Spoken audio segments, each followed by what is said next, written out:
Welcome in to This Week in Bitcoin, episode 76. My name is Chris LAS.com, JupiterBroadcasting.com. As I go on the air, there are 23,651 reachable Bitcoin nodes on the network. And Bitcoin Knots stands around 20% of those nodes right now, of course, with Bitcoin Core ostensibly accounting for the rest. Why do I mention that? Because it's getting ugly out there. Bitcoin Core 30 is fast approaching, really just days away from the release of this episode, and the debate has gotten really ugly. Of course, if you don't recall, the controversy centers around changes to the configuration defaults in Bitcoin Core, including the op return setting and the data carrier size limit configuration options. Bitcoin Knots is keeping the default op return data limit at under 90 bytes, as it traditionally has been, while Bitcoin Core plans to raise the default limit to 100,000 bytes in version 30. So the debate is getting hot and personal. Attacks are emerging from both sides. It seems the Core side is trying to undermine the Knots project by essentially undermining faith in its developers and its contributors. Meanwhile, over on the Knots side of the debate, they're kind of going to extremes, claiming that Bitcoin Core will kill Bitcoin when version 30 comes out, or that it'll be used for child porn storage, and that everybody that has a node will be liable that stores this information. Really going pretty far and starting to get labeled as Bitcoin doomerism amongst those in the community. It's been a difficult process to watch. It has been extremely difficult to watch, and it was nice to see Jimmy Song try to come out and act as a voice of reason and attempt to de-escalate the situation. Here's what he said. There's a lot of hyperbole flying around about Core version 30. In this video, I'm going to make the case that we don't need to be worrying so much. I don't believe the changes related to op return are beneficial for users, but that does not mean that these changes will kill Bitcoin. As I've opined in the past, the data carrier size changes will allow for more spam, particularly through the decentralized peer-to-peer network, and will reduce friction for getting now non-standard transactions into blocks. But the opposite extreme of stating that it's going to kill Bitcoin is overstating things. From a legal perspective, the main argument is regarding child porn somehow making it into the blockchain and then every node runner somehow being liable for it. This is distinct from, say, an inscription because supposedly inscriptions require software to piece together the various pieces. So if you're not following, the argument is the increased op return size means that, well, you can store everything you need to directly decode the image now. So your liability goes up. As opposed to op returns transactions, which can have the material contiguously. The fact is that you require software separate from your node for both. And just because data is contiguous does not mean that it's now readily accessible. From a moral perspective, what your node does is verification. And verification is not aiding and abetting the content. There's no moral culpability in verifying the transactions in blocks or in your mempool, which is what your node software is doing. Core version 30 does not display any images or videos or play any audio. Running software that verifies whether a block or transaction is consistent with the rules of Bitcoin does not make you a party to whatever nefarious deeds the transaction concerned may be involved in. A bank clerk that clears a check that was used for some evil purpose is not morally liable. Neither are you or your node liable for whatever evil purpose a transaction might have because that's not its role. This is always how it's worked, and this is where Jimmy and I agree, and why I think arguing that Core 30 is going to kill Bitcoin sort of damages your credibility. But he also offers a critical insight for core developers. There are real problems on the network, mining centralization especially.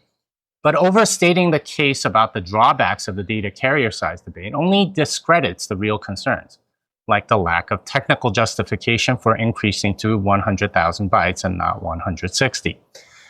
Doomerism and FUD only serve to make the issue bigger than it is, because this change will probably add more spam, but spam is still limited by the block size limit. Yeah, and I think what you can interpret from the adoption of Knots is signal. Knots isn't popular because a single developer like Luke Dasher out there, or because a podcaster told people to go install Knots, which is sort of been Core's interpretation of why people are installing Knots. But Knots is gaining traction because users are unhappy with the decisions of Core, specifically the push to deprecate the ability to set data carrier size limits, and just how they went about that change. They made a change, it wasn't a popular change, and they haven't been listening, and they haven't been communicating very well, and people are protesting with the migration to Knots.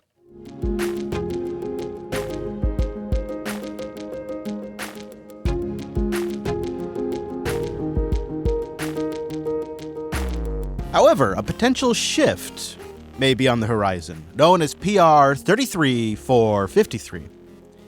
And it's not a complete change, but it's a minor directional shift from the core team. This pull request aims to undeprecate the data carrier and data carrier size configuration options. Undeprecate them. So it reverses the decision to mark these options as deprecated. And in the PR, they say, look, it's obvious the users want this setting. It's a direct response to user demand. Many still use these options to filter non-financial data, and this PR offers clarity and avoids confusion. There's clearly high user demand for it, and the other reality is, because these config options already exist, it's minimal additional maintenance cost to continue to provide them and just clarify the documentation around them. Now, the main counter-argument, the main pushback, the knacks, if you will, in the thread are don't give the users foot guns. There's a principle that the core team has is don't let the user shoot their own foot. And it's bad to offer options that could potentially harm users. And the set of core developers think these options are foot guns. But I think the foot gun argument is kind of weak. It's not a new feature, but rather just the reversal of a deprecation. So the impact's pretty low. But this PR doesn't solve the broader spam debate, but it does address the user concern of losing configuration options. I think that's been a role in why people have been choosing Bitcoin Knots. But the positive side to this is it actually makes Knots more viable. Leaving this configuration option in allows it to be set ahead of time by Knots downstream. And so in a way, while this is a very small change, it ironically is a change that will make Knots more viable. So take that for what you will. It seems to be a small adjustment, at least from Bitcoin Core. And I think it's a positive one. It's just not a complete one.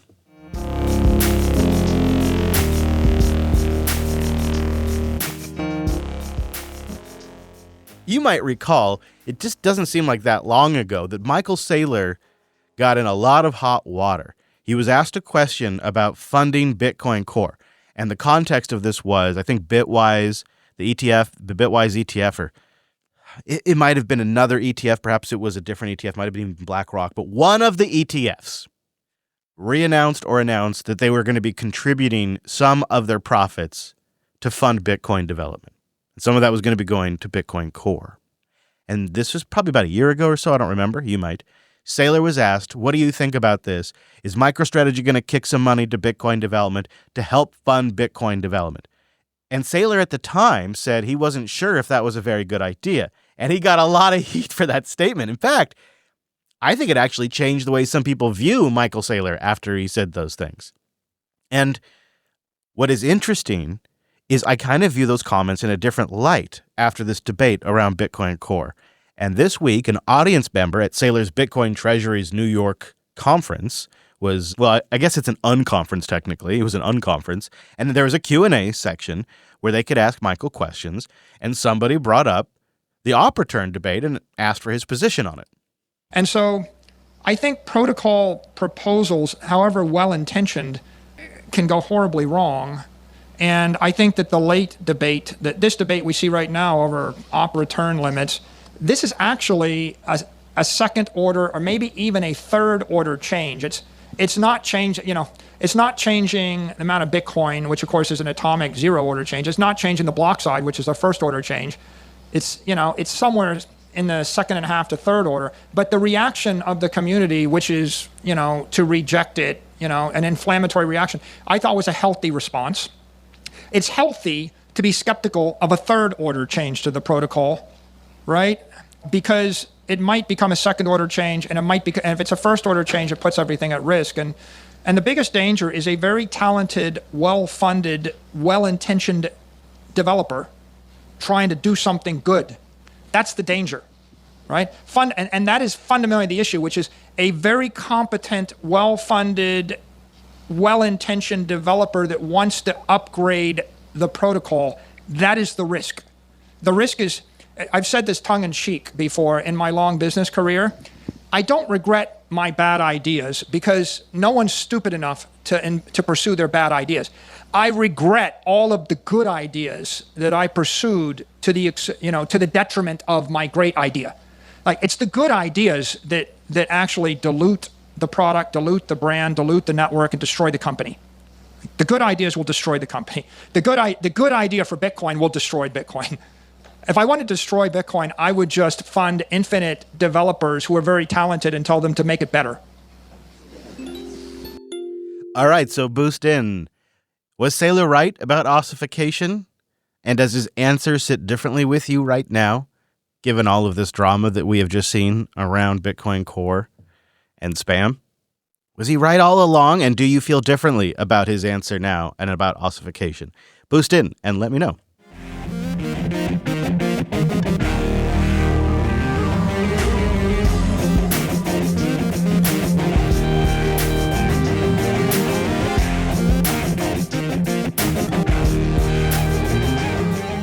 Well, let's talk about price, baby. I don't usually do this, but those of you that tune out the macro news have to be wondering right now, why didn't Bitcoin pamp? We got a rate cut. Where's the pamp? You know, especially it's considering multiple nations did rate cuts. If you weren't following the macro news and paying attention to my macro coverage, you might be thinking something's wrong right now. Shouldn't we be pamping? Yeah, well, this is why you need to pay attention to the macro news. You might recall that I've noted recently two short-term price headwinds. Number one, while yes, the Federal Reserve did cut rates by 25 basis points, they're still doing quantitative tightening.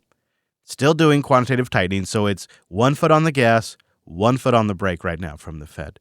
But additionally, you might recall that several weeks ago, I warned you that the U.S. Treasury was going to be refilling its general account, the TGA as they call it, and that takes weeks.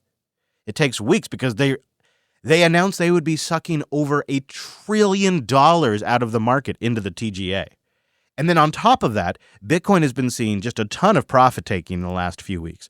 Whales have been net selling 147,000 Bitcoin since the 21st of just August.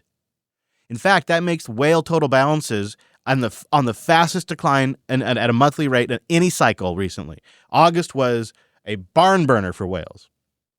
But no one's really been talking about this Treasury general account refilling that's been going on. I brought it up in episode 67, the Treasury vacuum, so about a month ago, and I told you the U.S. Treasury would suck over $1 trillion out of the economy. And we didn't really know at the time what kind of impact that might have on the market. But Joe Brown over at Hersey Financial, he also speculated about this around that time. The U.S. Treasury just released a shocking report that they need $1.6 trillion before the end of the year. Released on July 28th, you are looking at, from the Treasury itself, their announcement of marketable borrowing estimates between now and the end of the year. During the July through September quarter, the Treasury expects to borrow $1.007 trillion in privately held net marketable debt, assuming an end of September cash balance of $850 billion. So as of the time of this recording, in less than 2 months' time, the Treasury needs to borrow a full $1 trillion. Actually, just over a full $1 trillion. But here we are now on the other side of that 2 months' time, and we do have some good news. It appears, now again, the reporting on this is very light, and this is me doing my own digging and researching, but it would seem that the TGA, the Treasury's general account, reached the refill goal on September 16th of $850 billion. That's huge. And here's what Arthur Hayes said the implications of reaching that refill goal would mean for liquidity in the market.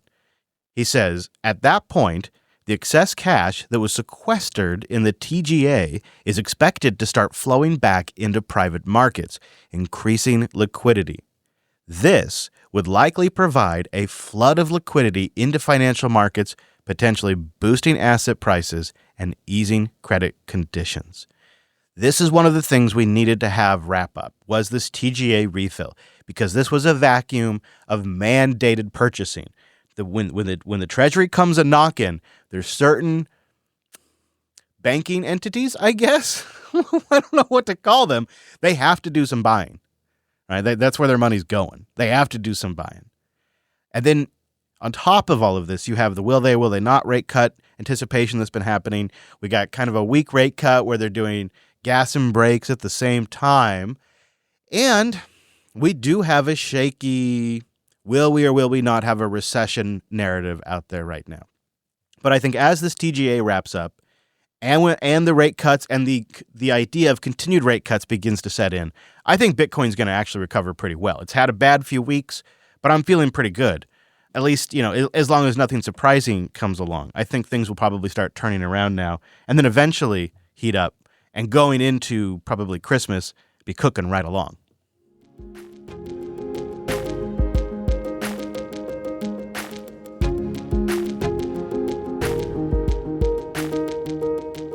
I wanted to talk a little bit about the digital euro. If this was happening in the States, I'd be all over it, and it's about to happen in the European market. Now, it's still in preparation, but their goal is that by October of 2025, the ECB will have a final vendor list, they'll have full outreach engaged, and they'll have standards that the market can start building on. And they already have €1 billion worth of contracts flowing into private firms that are building out all the software. It's a total contractor boondoggle. And they're all going to write horrible software.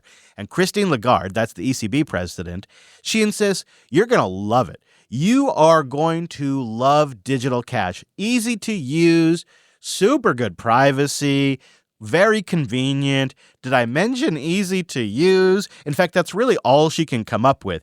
She was recently asked about the transition to the digital euro, and you have to appreciate the context around this. This is all heating up because the U.S. is getting all on board with stablecoins. But the U.S. stablecoins, those are private entities. Those are commercial companies that are driving the stablecoins. But in the EU version, they're going to be essentially CBDCs. They're going to be centrally managed. They're going to be bank-run stablecoins. The difference is going to be quite stark, and she really wants everybody to get on board with their new CBDC and just ignore these American Yank stablecoins. Let me move on to digital assets because, of course, the ECB and your colleagues in Europe will be dictating or overseeing changes in crypto, changes in digital assets and a digital euro. What would you like to see?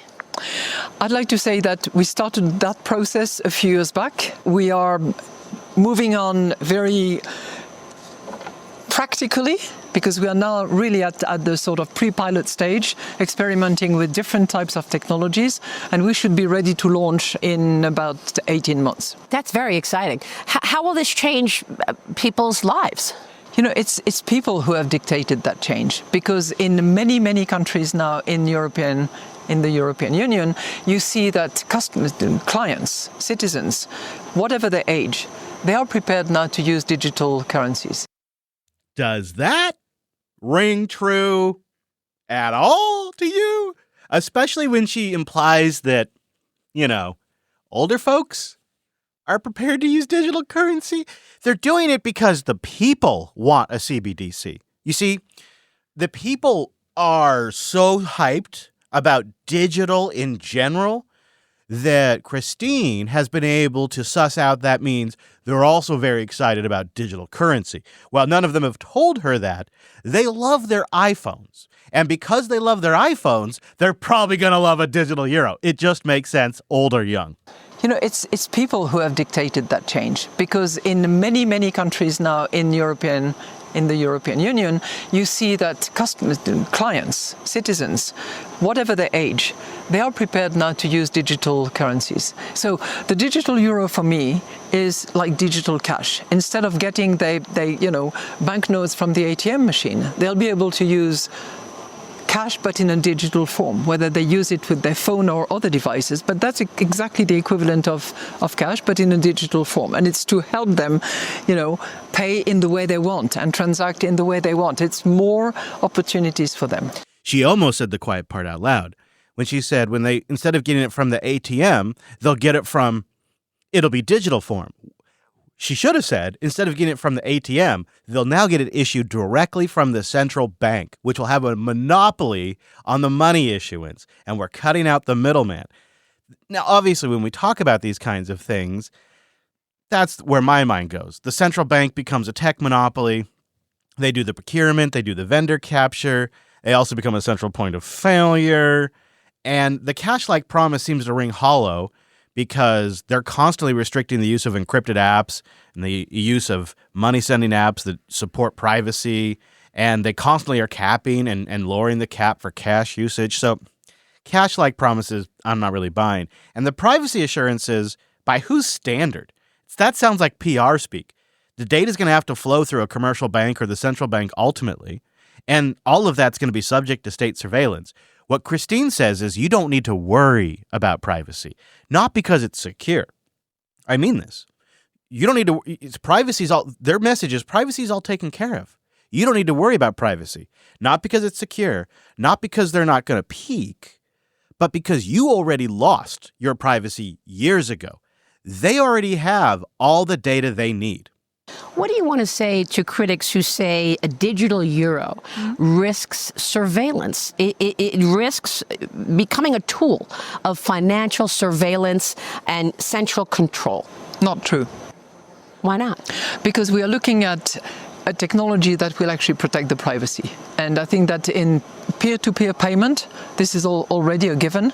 And for larger payments, where, for instance, AML, anti-money laundering rules will have to apply because we don't want to support, hanky-panky business of a dark nature, then the rules of scrutiny will be applied by the banks, which already have access to the transactions and the payments that are made by their clients. There's not going to be more than that. And we are not interested in the data.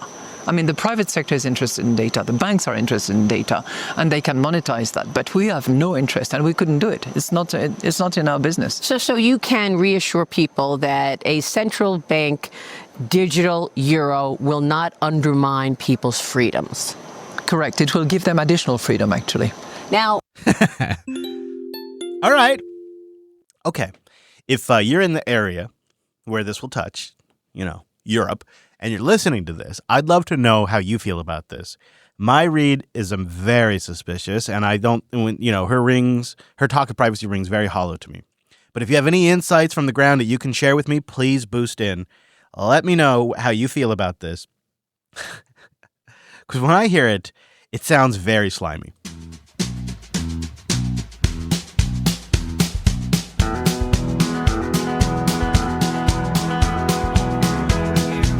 Well, I'm getting on the road again, traveling down to Texas again, and I don't have an episode planned again. Actually, for the next 2 weeks, I will have my recording gear with me, so if something breaks, I might just jump on. So be sure you're subscribed to the RSS feed. And if you're in the Austin area, either come out to Texas Linux Festival or come say hi at our Saturday lunch. We have lunch planned for the Unplugged program's 12th birthday, and you're absolutely invited. It'll be Saturday at noon. I'll have details linked in the show notes. Would love it if you came and hung out with me. Now, you might say, Chris, why are you going to be gone for 2 weeks? I'm driving there and back from the Pacific Northwest, and I couldn't tell you why exactly, other than it's a great opportunity to spend time with the boys, and I feel called to cover Texas Linux Fest. It's a good little fest, and these things are unique, and I'd love to see these kind of things happen more and more in the Bitcoin community. These fests are community ran and created by just everyday people that love Linux. They're not big corporate events. They're not run by like somebody like Bitcoin Magazine or in this case, the Linux Foundation over on the Linux side. It is a community thing, and they're special. The networking there is important. Like the Podfather always says, connection is protection. You meet people, you build out relationships, and I just feel called to get down there and cover it. In a way, it's like these events, for the community, they're so special to Linux and open source. They happen in a vacuum, and if nobody covers them, it's like nobody really knows what happened or what went on. So I do feel called to cover it, even though it means I'll have to take some time away from the show. I apologize for that, and I hope you'll keep listening, maybe catch up in the back catalog, send in a boost, maybe take the time to set up a node, and rest assured, if you do stay subscribed, I'll break in if something major happens. I think you can pretty much count on that. I can't help myself.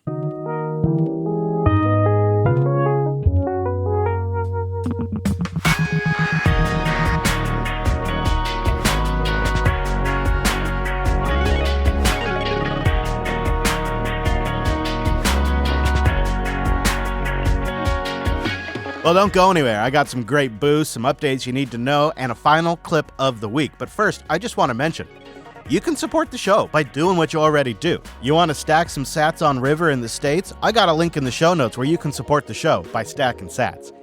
If you're all about self-custody, the Bitcoin Well, an amazing, automatic, self-custody Bitcoin platform. To and from your cold storage or Lightning or your hot wallet, they don't host the wallet, you do. The Bitcoin Company. You got some sats on Lightning, you want to go buy something? Hundreds of gift cards. You can go from sats to gift card in seconds. You don't even have to create an account. They offer you a way to log in with Lightning. The Fold Card. I got a link for this. You want to stack sats while you're paying bills, paying off your bills, doing what you got to do with your day-to-day life? Fold Card. I also have some news about them coming up in a little bit. Last but not least, Salt Lending. They've been in the business for like 6 years now of giving people access to the liquidity without having to sell their Bitcoin. They also offer an automatic margin protection product. It's fascinating. More details about that when you check out the link in the show notes. Support the show just by doing what you do's.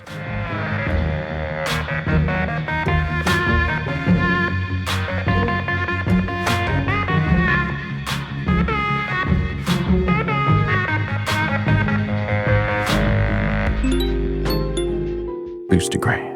Let's get into the boost. OB came in as our baller booster with 50,000 sats. Ha!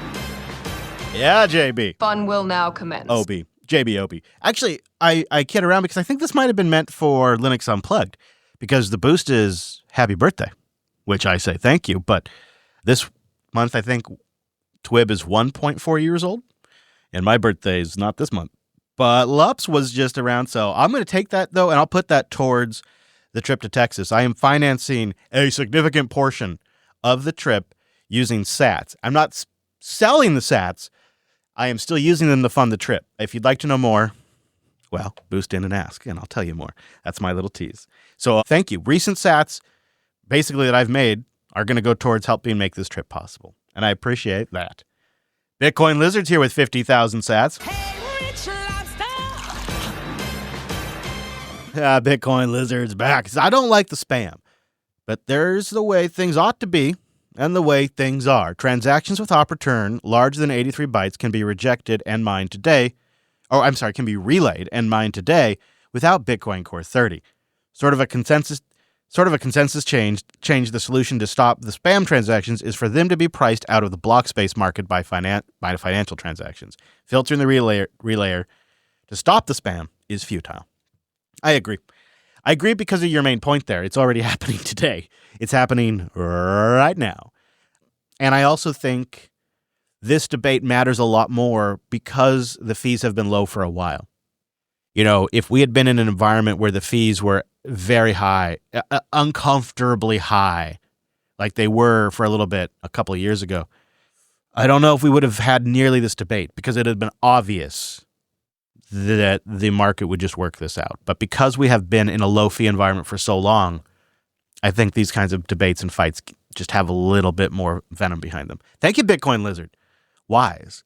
Hey, Adversary 17's here with 32,768 sats. I hoard that which your kind covet. Adversaries writes, checking in from the back catalog, slowly getting caught up. Nice job. Still behind, but here's to another great episode. Thank you. I appreciate that. It's always nice when people do that. Thank you, Adversaries. It's nice to hear from you. Cypher7's here with 10,101 sat. Oh my god, this drawer is filled with Fruit Loops! This is one of my favorite JB interviews ever. Oscar is an excellent speaker with a vision for podcasting 2.0 and a compelling argument. Both of you are great advocates for Bitcoin as well as open standards and the web as a whole. Thanks for the great content. Well, Just pump the brakes right there. that's too nice, Cypher, but I appreciate the value and the boost. Thank you very much. And I am genuinely glad you enjoyed the interview. I wasn't sure how it would go, and I really enjoyed the talk. And I'm glad you did too. Mac Jollers is back with 17,000 sats. I like you. You're a hot ticket. I do like you, Mac. Mac writes for 17,000 Sataroonies. Chris, I just want to be honest. I only listen to your show on Spotify, but I totally went and got Fold, I think he means Fountain, to boost your show. You got something special here. I listened to all, and I mean all of the Bitcoin podcasts, and I have paused the JMS mid-word to listen to your latest show. Wow. Thank you, man. BOOST. You are a real gentleman. That's quite the compliment, and I appreciate it very much. Thank you, Mac Jollers. It's good to hear from you. Stop it. Get some help. No, keep on boosting. Don't listen to him. Paranoid Coder's here with 2,000 sats. No message, just value. Appreciate it. Galactic Starfisher is here with 4,000 sats. Coming in hot with the boost. He says, actually, the R is for Noster, but if you like my handle better with your surname in the mix, by all means, read it that way. Man, I can't read it any other way. He says, I appreciate the passion, so long as it isn't in every episode. An emphatic take or two is welcome in my eyes. Yeah, I did get a little worked up. I felt bad about that. I really did. You make me want to be a better man. Thank you, Galactic. He also sent some value, 2,000 sats, to our song artist last week. I really appreciate that, too. Thank you. It's nice to hear from you. Right back soon. Kiwi Bitcoin Guide's back with 6,789 sats. Oh my god, this drawer is filled with Fruit Loops. Double boost for this episode and the one with Oscar. Conversations with people like Oscar who are creating real use cases for Bitcoin are great. Is there any way to connect my L&D node to Fountain? No, the idea with Fountain, right, is to make that process hands-free. In fact, the Lightning infrastructure is actually run by Zebedee for Fountain. He says, I'd love to connect directly and not have to manually top up my wallet if I could. Keep the signal coming. Thanks. I'm there with you, Kiwi. What I do is I send 100,000 sats over Lightning from my Alby Hub to my Fountain wallet as needed. Then I blow through that boosting. A lot of it goes to the Podcasting 2.0 podcast. Love those guys. And then, other places. And then I top it back off.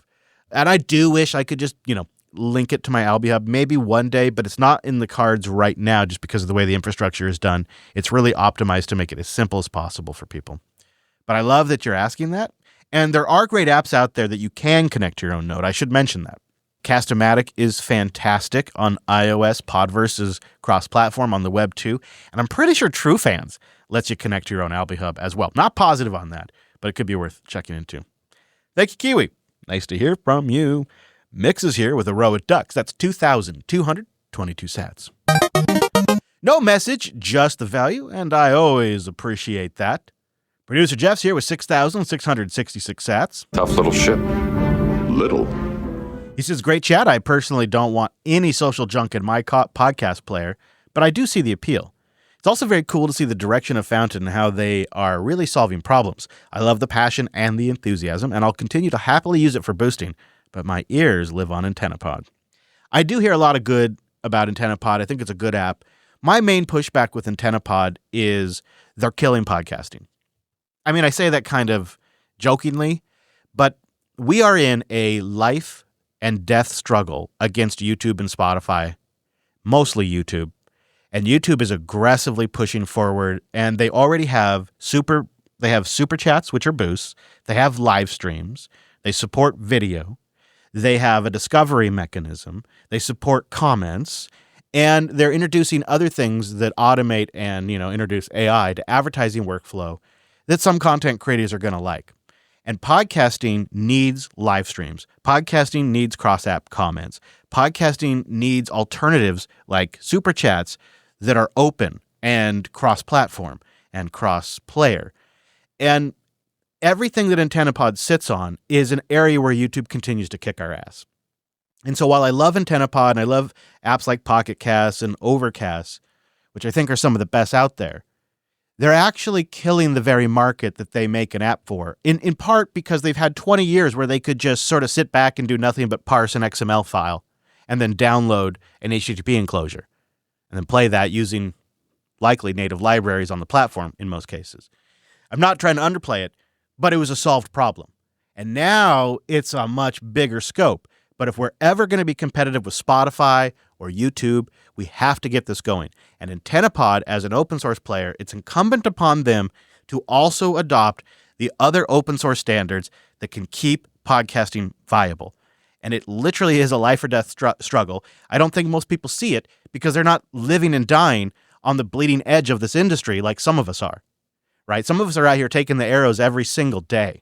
And some of us have been like, the Podfather, he's been doing it for nearly 20 years, right? I've been doing it for like 18 years. Others like Todd Cochran, who just passed, also nearly 20 years.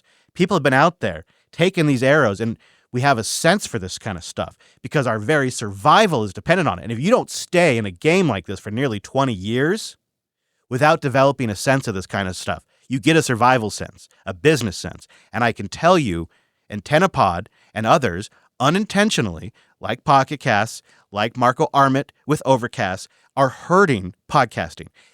Podcasters are as well. They don't know. But podcasters can't really be expected to take action and use these features until hosting providers and players have broad support. But I understand using it. I have it installed on my device, but I am all Fountain. One thing to remember with Fountain, well, two things with Fountain when it comes to the social feed when you open the app, and then I'll move on. Number one, in Fountain 1.3, at the top is now a cluster of your most recent episodes right there at the top of the homepage. So when the app opens, there's going to be 4 buttons at the top of the screen. It's your 4 most recent podcasts.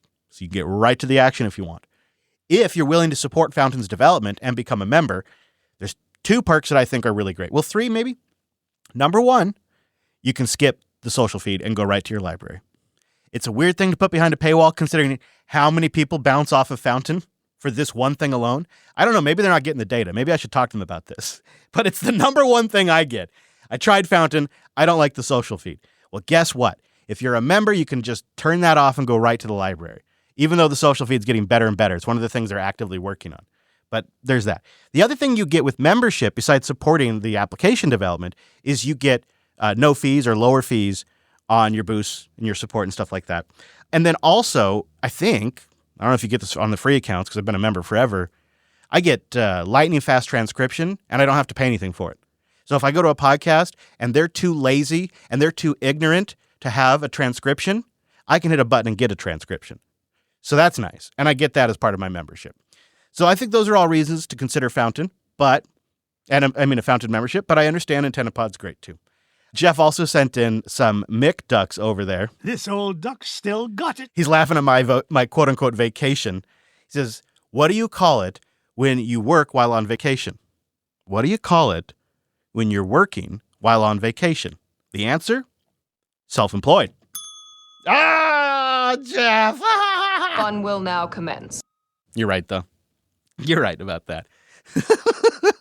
You're absolutely right about that. Damn it.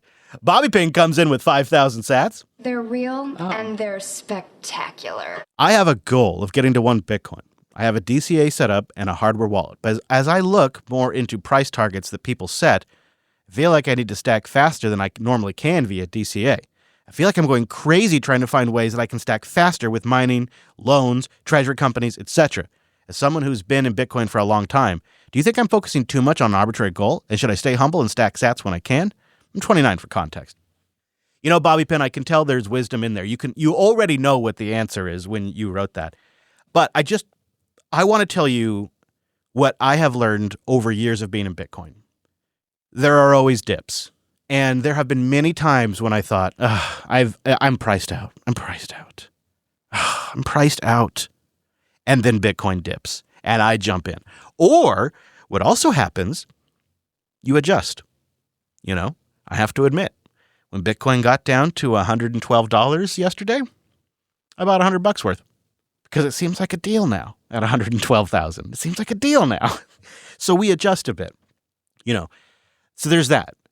But I want you to reframe the way you're thinking about stacking Bitcoin. While 1 Bitcoin is a nice round number and we humans, we love round numbers, you have something working in your favor. And that is the United States federal government, and really, honestly, Bobby, any government that can print money is going to do so. They can't help it. They always will print money. So they will always be debasing. That means there's always going to be more dollars created chasing a scarce amount of Bitcoin. So while 1 Bitcoin is the number we talk about today, could be a lot less than that in the future. And so you have to remember that what you're really doing is saving from debasement. And it'd be nice to get to 1 Bitcoin, but they're always going to print more dollars. And so what you're really trying to do is hold less of the thing they're devaluing and hold more of the thing going up in value. And as long as you're doing that, you're doing it right. And I do think the DCA, while not necessarily strategic, you can't dip buy necessarily. I think the DCA, the set it and forget it, after 2 years or so, does provide surprising results. The other thing you could consider, maybe, is slowly continue to DCA, but slowly set up a cash reserve and prepare for a dip in 2026, 2027. Eventually, we'll see something probably come around. And, maybe by that point, you'll have $5,000 saved up. You'll have something like that saved up. And, what a guy could do is he could have that that cash sitting in a River account, earning 3.8% sats interest every single month or whatever it is, and just essentially earning Bitcoin while you wait to smash buy. And then when that dip comes, and it will, you smash buy a large amount. And man, is that satisfying. So I'd say you are probably over-focusing on an arbitrary goal because that one Bitcoin is set by measuring against the fiat system. That's where we got, one Bitcoin would be incredible. But you're thinking fiat in that case. And they're always going to print more fiat. So, although I know we're human, right? We do like round numbers. Just stick at it. I think there's wisdom in your question there. I think as long as you listen to your gut, you're going to do great. You got all the makings you need to keep on hodling and work through work through a few more cycles. It will be difficult. It does get easier though. Yeah, I got answers and I want some questions. I hope that helps. And boost back in and let me know how it goes. MDS is here with 8,000 sats. I just jumped on the Bitcoin company. Haven't you heard an ad? It was not an ad. It's they don't pay for an ad. I just plugged the Bitcoin company and the other ones and the other links because they're ones I use and they have affiliate programs. He says, when you flippantly said you can sign in with Lightning, that flicked a switch in my brain I didn't know existed. I copied the Lightning address into my Phoenix wallet and I have an account. I dropped my S and I ran into the local supermarket, and now I'm paying for a bag of apples with my gift card. No email, no KYC, and no block time wait. If you haven't checked this out, drop what you're doing and go check out the Bitcoin company. I should have bought some wet wipes. Make it so. It is great, right? And all they do is Bitcoin. There's other ones out there, but they dabble in the other stuff too. Thanks, MDS.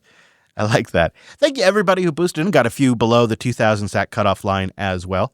Some nice ones, including some of the support going to our artist last week. Appreciate all of that. I do have a 2,000 sat cutoff just for time, but I do read them all and keep them all in the doc. I also had 45 of you stream sats as you listened to the last episode, stacking 52,224 sats for episode 76. Thank you, sat streamers. Appreciate you. When you combine that with our boosters, we got a nice 250,439 sataroos.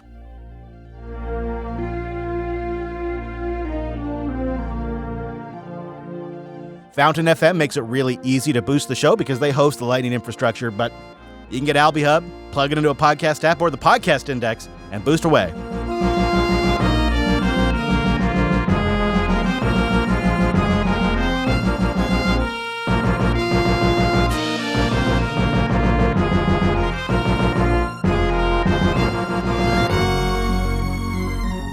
I do appreciate everybody who also signs up with the new Fountain membership program. You get access to special features that way, support the show directly, get a profile badge, and more. That is in the Fountain app.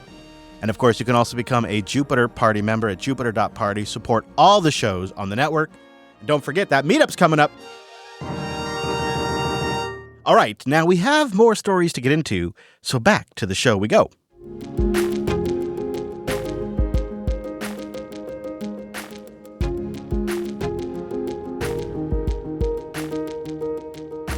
Macadamia Wallet for iOS is making a lot of noise this week.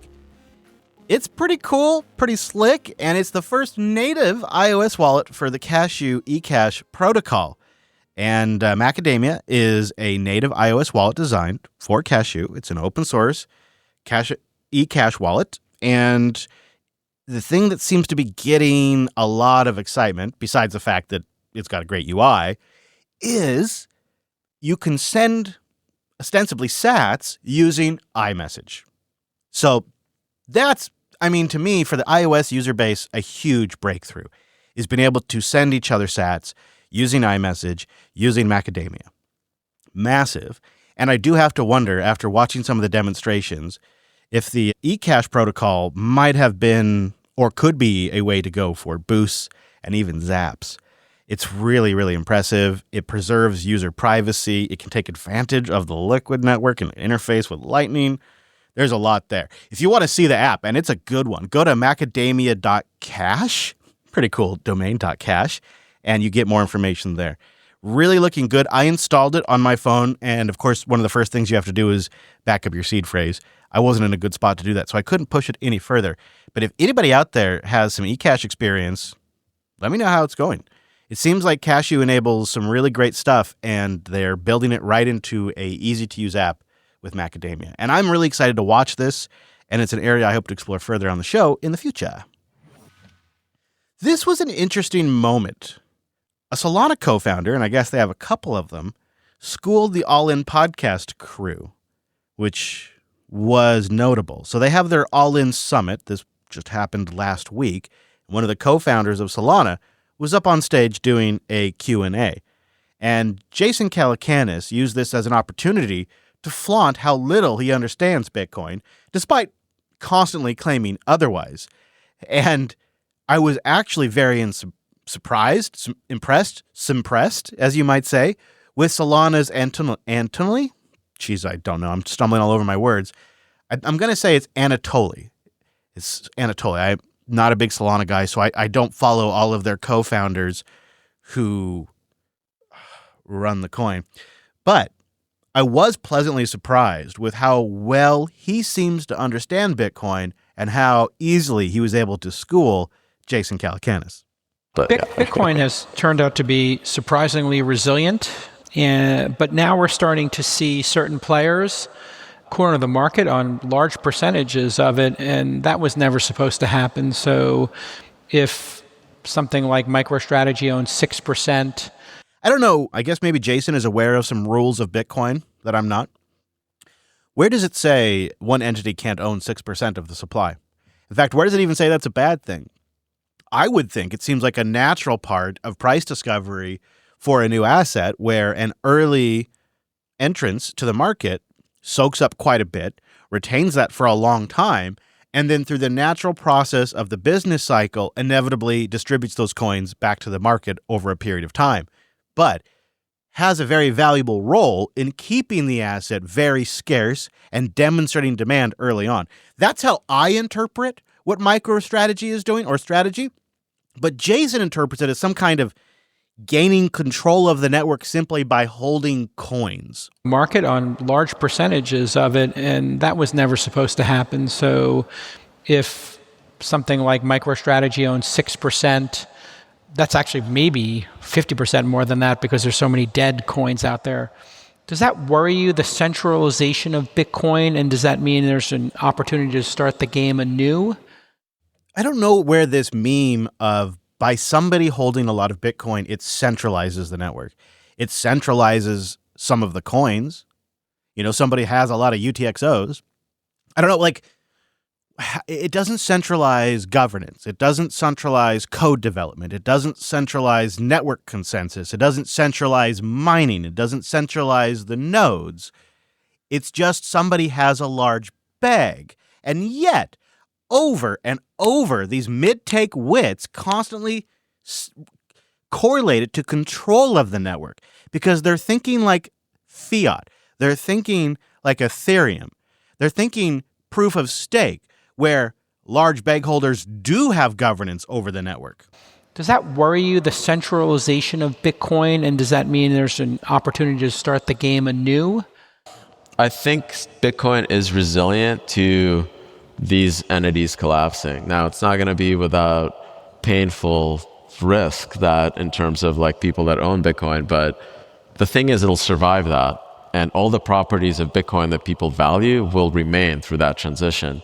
So if you really value Bitcoin, you should see that as like an opportunity to own more of it. So even if somebody were to own 20 or 30%, it seems like there are people who actually have this intent. That's why I'm asking. Yeah. Again, this is a total hypothetical question.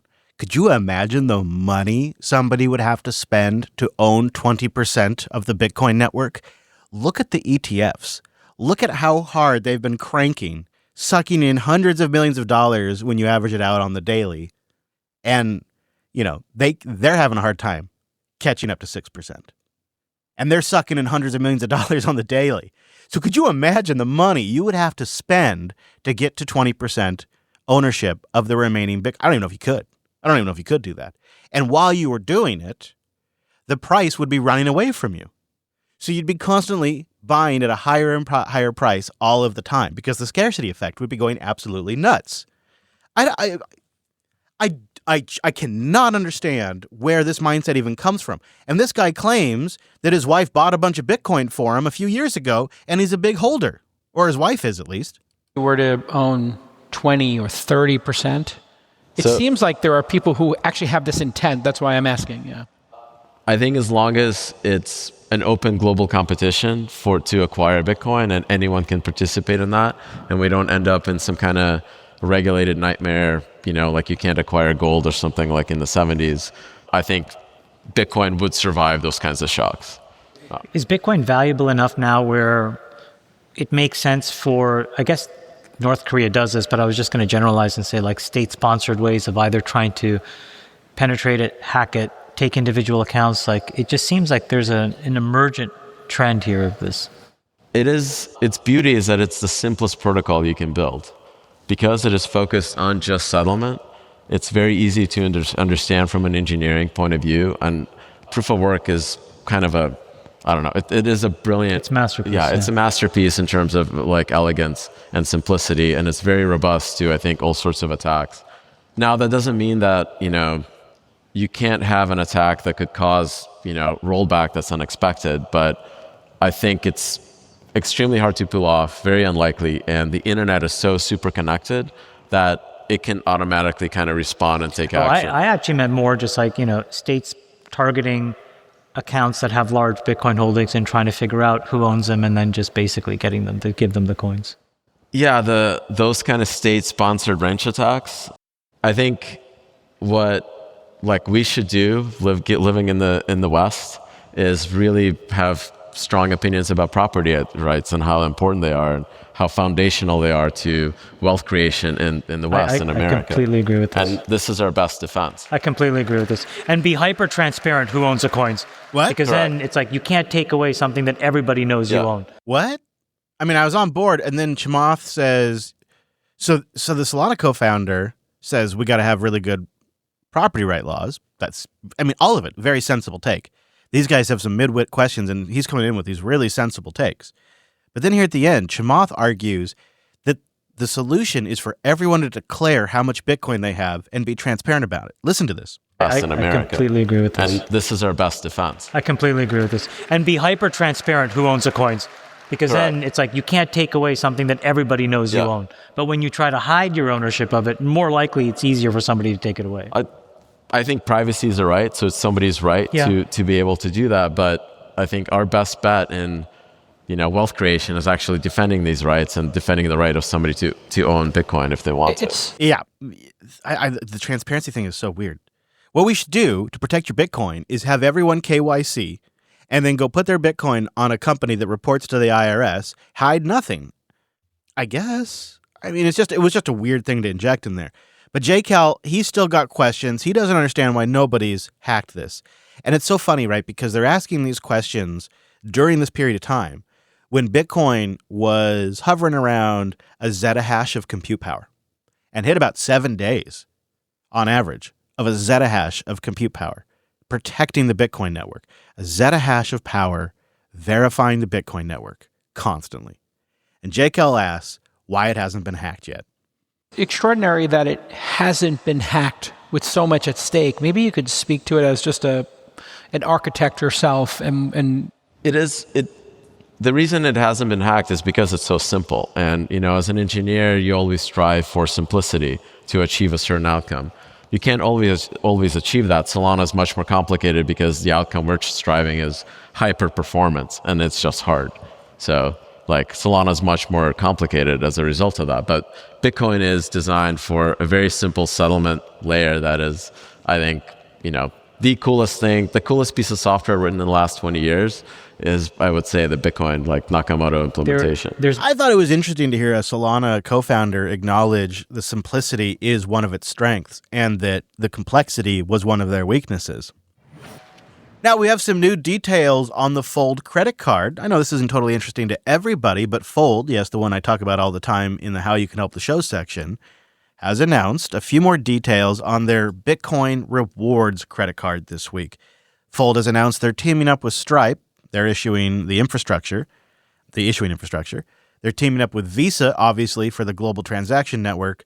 And together, combined with Fold, you will get 2% back instantly in Bitcoin in sats on every purchase, up to 3.5% back in sats when tied to a Fold checking account, and up to 10% in sats back with major brands like Amazon, Target, Starbucks, and Uber. Sats back on a credit card is a fantastic way to passively stack Bitcoin. The reality is, and why I like these, I don't like banks. I don't like the fiat system, but we all have to use it, and we will have to use it for a long time. And perhaps one of the better ways, although I don't know what the hell I'm talking about, to interface with that fiat system is through a credit card because of certain consumer protections you get with a credit card. And so if you can earn some sats while you're using this fiat system, that's pretty powerful. And I've probably stacked over $2,000 in US dollar value of sats just in rewards on Fold and my Gemini card. So they have a debit card, and with Bill Pay and their gift card program, they're actually processing 3.1 billion in transactions and have distributed 83 million in Bitcoin rewards. So it's more than just a gimmick. And it shows how you can weave Bitcoin into some more mainstream financial rails. So you can, while you're still participating in the regular normie system, you can get a little Bitcoin on the back end. I don't know if I'll be getting one of these cards. I'm kind of covered in this area, although I might. But it's nice to see some details. This has been rolling out a little slower than I think a lot of Bitcoiners would like. I think people were hoping by now they could actually be getting their Fold cards. And in the meantime, other companies are spinning their Bitcoin reward cards up. It's a very fascinating category we're seeing here. Credit card with Bitcoin, I don't think it was obvious on its face, but now having had one for a while and using it in anger, as you might say, on large purchases for, say, car repairs or things like that, there is a bit of sugar with your medicine. When I'm swiping that card for a large transaction, there's a bit of me that goes, at least I'm earning some sats. Seriously, it helps.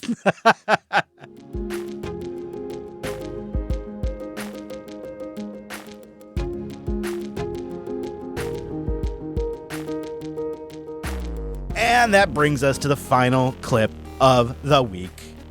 There's been a lot of talk, both in the financial media and the Bitcoin quote-unquote community and the chatter online, that the Bitcoin treasury company play is out of steam. And with it, so has the Bitcoin price action lost its steam. And the whole play and trade might just all be over. Well, Bitwise's CIO thinks differently. Matt Hogan is back, and he's bullish for Q4. And joining us, Matt Hogan. He is CIO of Bitwise Asset Management. Matt, welcome. I'm going to quote Matt Hogan to Matt Hogan. There are now more than 180 public companies that have added Bitcoin to their balance sheet, according to BitcoinTreasuries.net. That sounds like a lot. It's a down payment. I think that number is going up. Some of these companies are those so-called DATs, digital asset treasuries, that just buy Bitcoin for their balance sheet. Mackenzie is right that momentum is somewhat fading. But on the other side of the balance sheet, you have a broader set of companies that, just like individuals, want to have 5 or 10% Bitcoin. Companies like Figma, companies like Block. I still think that corporate number is going to double over the next year or so. The amount of Bitcoin on the balance sheets are going to go up. And I think there's an even bigger story in ETFs where the flows, from my perspective, are set to accelerate strongly into Q4. So I am still feeling bullish about this market. I take this pullback as an opportunity and not a setback as we move into Q4.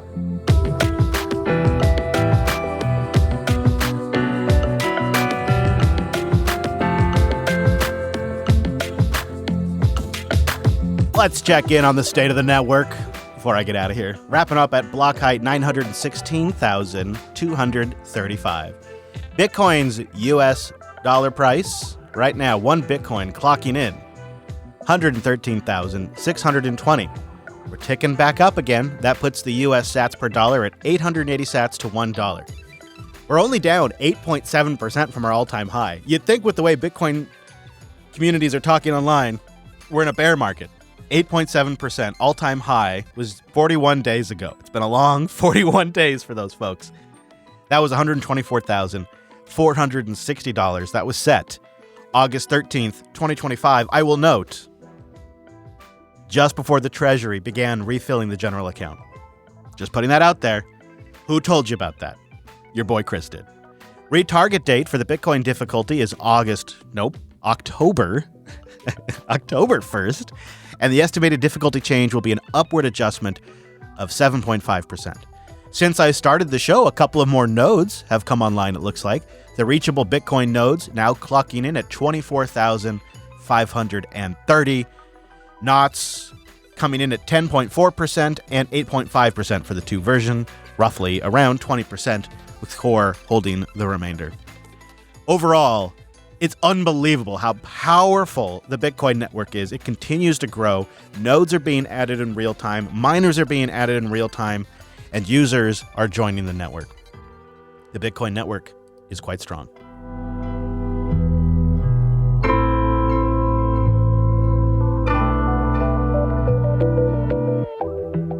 Well, if you made it this far, links to what I talked about at thisweekinbitcoin.show. My goal is to create a show that doesn't get distracted by the emotions around what's happening, but focuses right in on the signal that you need to know about so you can make the best decisions for your Bitcoin, for your future, for your family, for your business. So let me know how I did with a boost. I also want to remind you, I'm on the road again to Texas, going back down to Austin, Texas. Would love to see you there, Texas Linux Fest, or at our birthday lunch, which you're invited to. And I'm going to miss you in the meantime. I love doing this show, and I love the interaction with you guys. So one of my favorite things is sitting down and getting to those booths, responding to your questions, or when you call me out, or when you tell me about something, or when you tune in because you send me a boost just because you're enjoying the show. That stuff, I am going to miss the heck out of that. And all of it.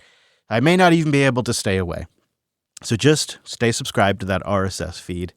And when I do release something, even if it's just a little shorty to get you up to date, you'll have it. But I will leave you with a value for value track. If you boost during this song, 95% of your sats go to the artist. It's really, really pretty neat. And this week, I am leaving you with Better Days by Billy Lee Riff. Summer vibes. So summer vibes. I'm talking strawberry moon mixed with strawberry daiquiris. No love actually, cause summer's here rapidly approaching. No coasting, we're underneath the canopy. That's rounds for the table like a John Wick fantasy. I plan to be kicking with the guys till the Moretti barrels dry up. Weather like Dubai, early morning sunny side up. Shaking off the cobwebs, gonna get the Barbie fired up. Gassed and so's the weather, cause we're finally here together, sharing more than just a picture and a pre-roll zoo. We stick to Lent next year, for now it lightens the mood. Paired with these UV rays, wearing BANs. I'm throwing zero shade with these protective lens. Lend me your ears for just a second or a 16. Preaching from the chapel of summer, call it a 16. And that's some gospel that we're all backing, no lacking. Keeping it moving till the sun packs it in. Better days, summer haze, chase another one back with you. Yeah, the world will spin, but we'll stay in place. Got nothing else we need to do. Better days, summer haze, chase another one back with you. Yeah, the world still spins, the world will spin.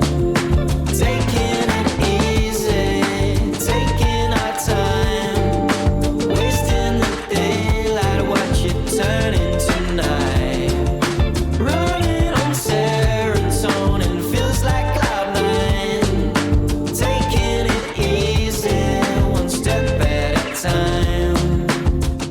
taking it easy, I ain't trying to appease the masses. Let's put it to bed like a mattress and raise a chalice for them ones worth having. On to better days, summer shade, vodka with the citrus, talking lemonade, sharing every golden hour escapade. It's something like a sweet escape, these summers are short. Taking a tour of SW4 with me and more or less, this is my PSA to live a lot, cause summer's where the best of days are always made. Now Jogo, let that tenor play.